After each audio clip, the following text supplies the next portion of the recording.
A whimba-wet, a whimba-wet, a whimba-wet, a whimba-wet. In the jungle, the mighty jungle, the lion sleeps tonight. Oh,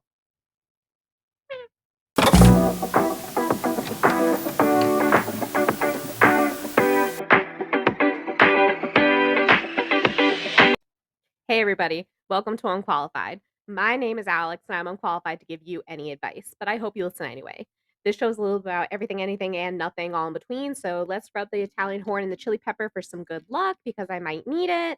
And let's get started. You know what I like. Hit that like button, comment, share, subscribe, and hit that notification bell for more content, and I'll bring it your way. All right.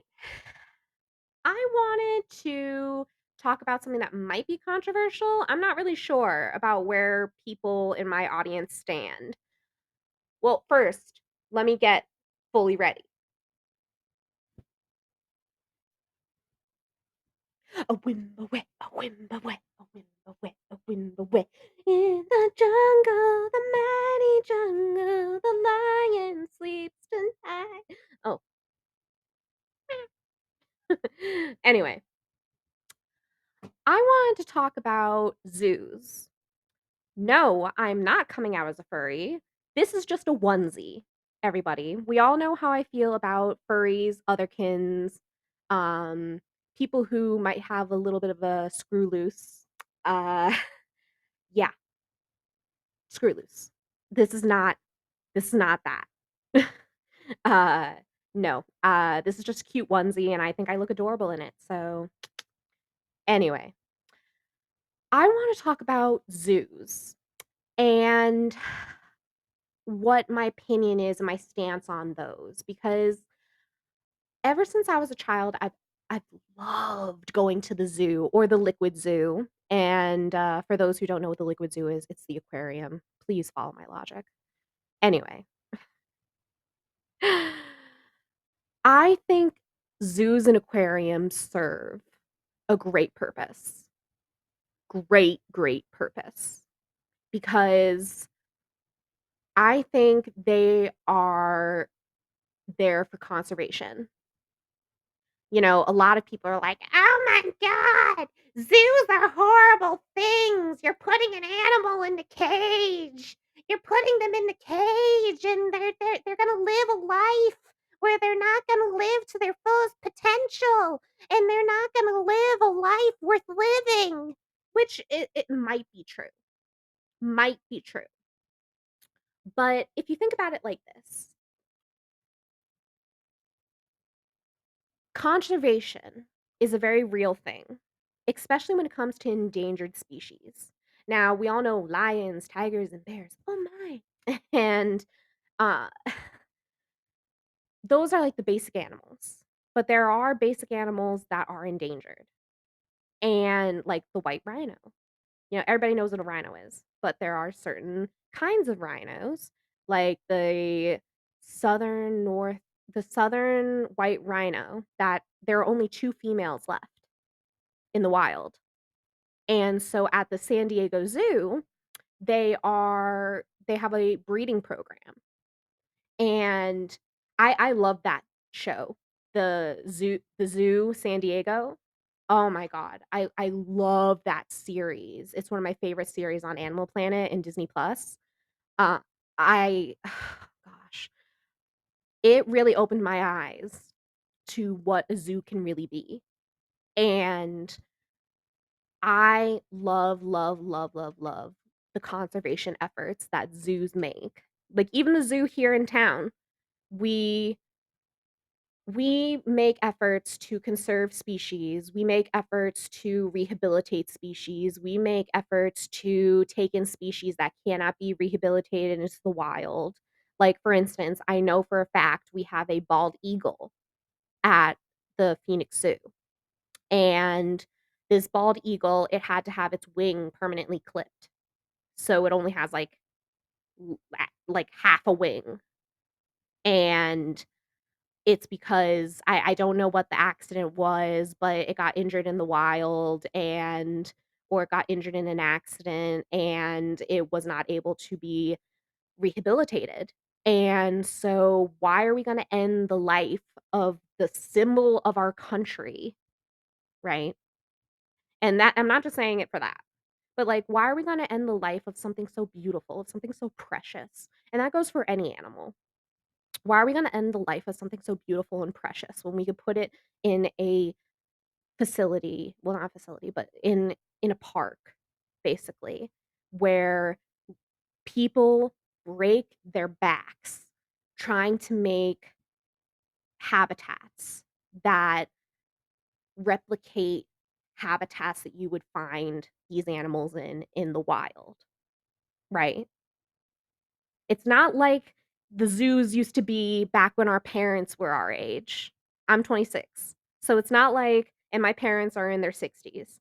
So it's not like how zoos used to be when my parents were in their 20s. It's not like, a lion is walking across the cage, his dragging his cup, asking for meat. It's not, it's not like that.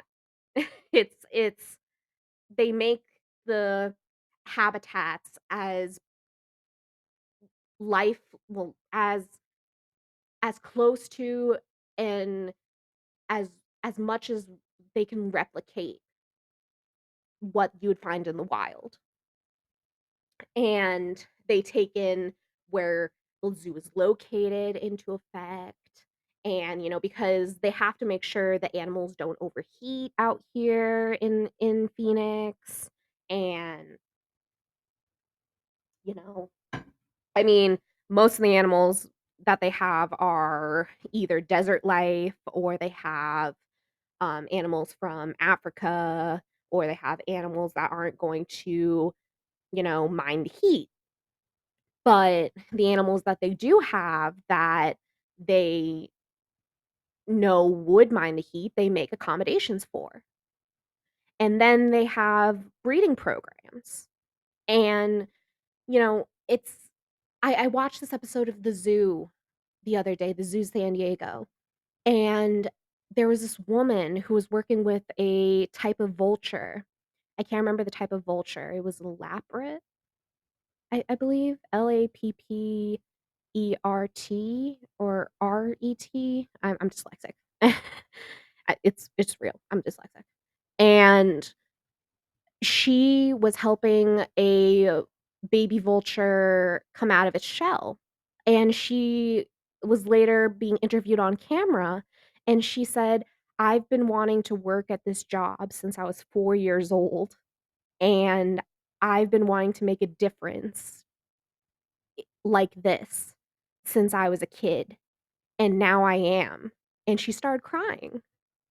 And I was so happy for her, genuinely, because that girl is living her dream. She's living her best life, and I'm so happy for people like that. Really, genuinely. There was a time when I'd be like, "Oh, screw those people." There was a time when I would be jealous of those people, but now I'm at a point in my life where I'm, like, genuinely happy for people like that. And, that made me cry because 'cause I'm like, "Oh my god, this girl, she's so happy that she's making a difference in helping repopulate the earth uh, with this vulture, with this animal." And there are thousands and thousands and millions of people all over the world trying to do this. And it just makes me happy that there are people out there like that. Not just people who donate to the zoo, not just people who go to the zoo, people who actually want to take care of animals, not just people who want to drive through a park, not just people who admire animals from afar. No, people who actually want to like go touch the lion, you know, but obviously do it in a safe way. Everything that people do at the zoo is safe, procedure like manner, and they treat the animals with utmost respect. And I appreciate that as an animal lover. And I thought I was going to be a zoologist when I grew up. but justice studies just became so much easier. Not really. But, my family, we thought I was gonna be a zoologist when I grew up, but because I thought I was Miss Eliza Thornberry when I was a kid. But, plans change. I still love going to the zoo. I still love going to the liquid zoo, and it's it's the best time to go. It's the best time to go now, actually, when it's starting to cool down and before it gets too cold, which out here in Arizona, cold is like 60 degrees. So, I mean, that's cold for me.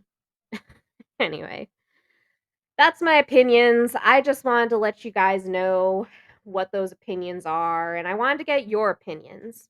That's what I really want. Is I want your opinions and your comments down below. You know what I like. Put a comment down below and let's get this conversation started because I want to know what your thoughts are on zoos, the aquarium, conservation efforts, and the pros and cons of zoos. So, like I said, put something down in the comment section. Like, comment, subscribe on this video, hit that notification bell, and I'll bring some more content your way. Hasta la pasta, baby. Bye.